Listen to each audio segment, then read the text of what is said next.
یوم عاشور کا دن 10 محرم الحرام کا دن کہ اس دن زیادہ سے زیادہ اپنے گھر کے اندر کھانا بنوایا جائے، مختلف قسم کے اچھے اچھے کھانے بنائے جائیں اور اپنے گھر والوں کو کھلایا جائے، اپنے گھر والوں کے اوپر خرچ کیا جائے۔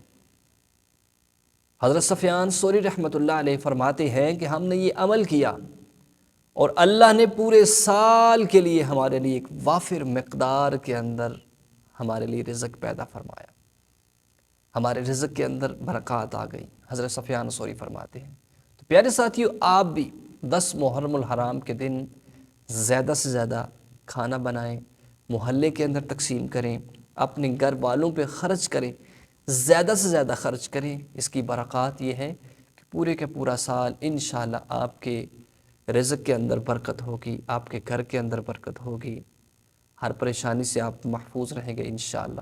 کوشش کریں کھانا بنا کر رکھ کے، فاتحہ خوانی کر کے، سید الشہداء جو میدان کربلا کے اندر شہداء ہیں ان کے لیے دعائے خیر کریں اور کھانا کھائیں اور محلے کے اندر بھی تقسیم کریں۔